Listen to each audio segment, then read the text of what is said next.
Hello दोस्तों, आज की इस कहानी में आप सभी का स्वागत है। दोस्तों, ये कहानी है जब मेरी शादी होने वाली थी। मैं अपने घर की लाडली बेटी थी।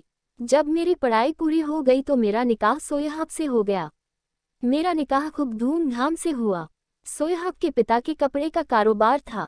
उनकी खुद की दुकान थी। घर में जमीन जायदाद सब था। ब्याह कराई तो पहली रात थी। मुझे अपने मर्द की अचलियत का पता चल गया। उस दिन बादल गरजे जरूर और ठीक से बरस नहीं पाए और जमीन पानी की बूंदों के लिए तरसती रह गई। उसके बाद मैं ससुराल दिल में मायूसी का दर्द लेकर लौटी।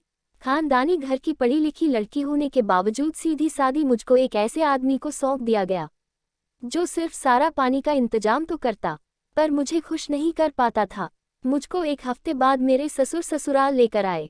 मैंने सोचा कि अब शायद जिंदगी में बहार आए, पर मेरे अरमान अब भी अधूरे ही रहे। मौका पाकर एक रात को मैंने अपने सोयहब को छेड़ा, आप अपना इलाज किसी अच्छे डॉक्टर से क्यों नहीं कराते? सोयहब ने कहा, तुम चुपचाप सो जाओ, बहस ना करो समझी। चुपचाप दूसरी तरफ मुंह करके अपने अरमानों को दबाकर सो गई। समय बीतता गया। ससुराल से मायके आने जाने का काम चलता रहा।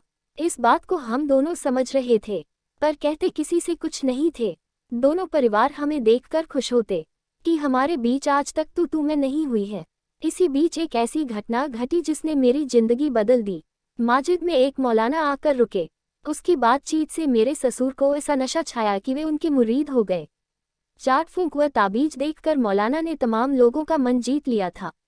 वे मेरे घर के एक कमरे में रहने लगे।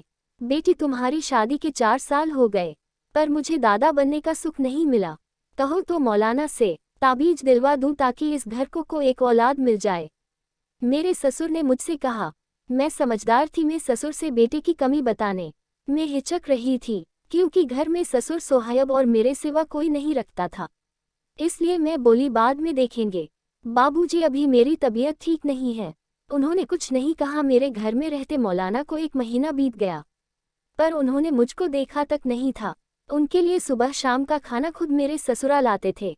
दिन भर मौलाना मस्जिद में इबादत करते, झाड़ फूंक के लिए आने वालों को वे घर लेकर आते, जो मस्जिद के करीब था। मेरे ससुर जी सोयहब के साथ दुकान में रहते थे। वे सिर्फ नमाज के वक्त घर या मस्जिद आते थे। मौलाना की कमाई खूब हो रही थी। इसी बहाने मेरे ससुर की कपड़ों की बिक्री भी बढ़ गई थी।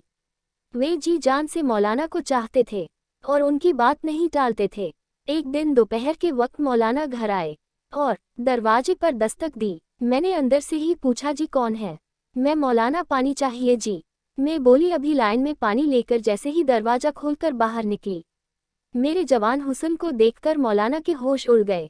मौलाना ने कहा, लाजवाब हुस्न, हरनी सी आंखें। मौलाना मुझको एकटक देखते रहे। वे पानी लेना भूल गए। मैंने कहा, जी पानी। मौलाना ने मुस्कुराते हुए कहा, लाइए। पानी लेकर मौलाना अपने कमरे में लौट आए, पर दिल मेरे कदमों में देखकर इधर मेरे दिल में पहली बार किसी पराये मर्द ने दस्तक दी थी। मौलाना अब कोई न कोई बहाना बनाकर मुझको आवाज देकर बुलाने लगे। इधर मैं भी राह ताकती कि कब मौलाना मुझे आवाज दे। एक दिन पानी देने के बहाने मेरे हाथ मौलाना के हाथ से टकरा गया। उसके बाद मेरे में सनसनी फैल गई। मोहब्बत ने जोर पकड़ना शुरू कर दिया था। ऊपरी मन से मौलाना ने कहा, सुनो मियाँ हबीब, मैं कब तक तुम्हारा खाना मुफ्त में खाऊंगा? कल से मेरी सब्जी लाने की, आखिर जैसा तुम्हारा बेटा वैसा मेरा भी बेटा हुआ। उसकी बहू मेरी बहू हुई। सोचकर कल तक बताओ, नहीं तो मैं दूसरी जगह जाकर रहूंगा। मेरे ससुर ने सोचा कि अगर मौलाना चले गए तो इसका असर उनकी कमाई पर होगा।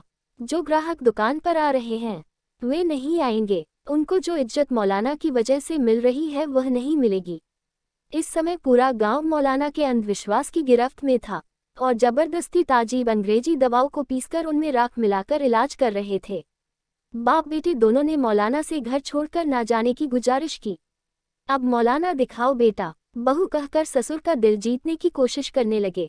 नमाज के बाद घर लौटे हुए ससुर ने मौलाना से कहा, जनाब आप इसे अपना ही घर समझिए, आपकी जैसी मर्जी हो वैसे रहे।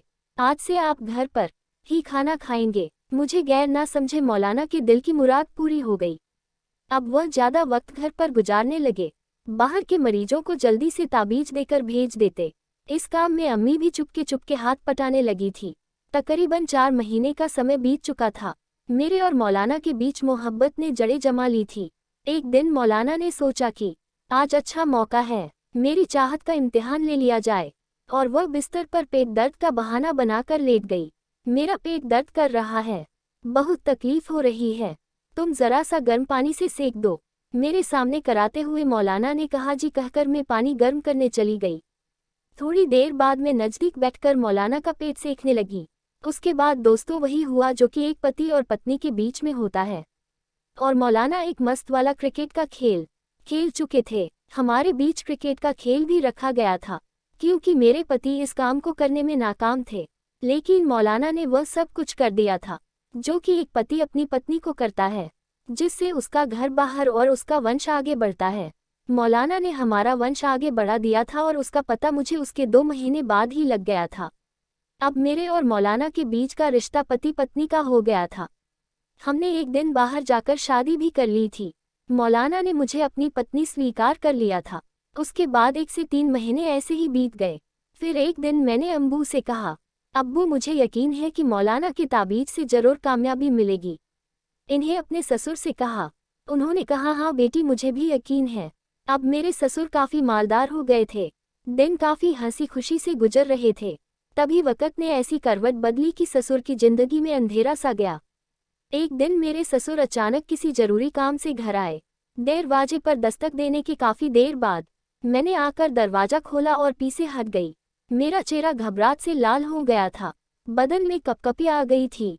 ससुर ने अंदर आकर देखा तो मौलाना सोने का बहाना कर चुपचाप मुंह ढक कर लेटे थे। ये देखकर ससुर के हाथ पैर फूल गए, पर वह चुपचाप दुकान लौट आए।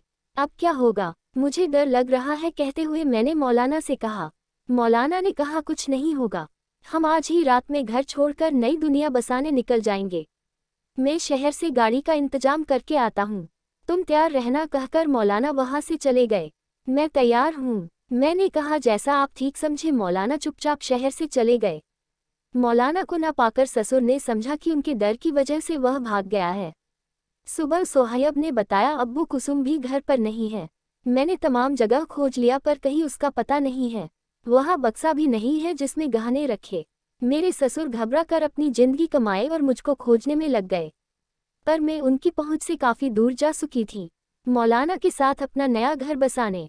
तो दोस्तों ये कहानी कैसी लगी कमेंट करके ज़रूर बताएं। ऐसी कहानी सुनने के लिए वीडियो को लाइक और चैनल को सब्सक्राइब जरूर करें। धन्यवाद।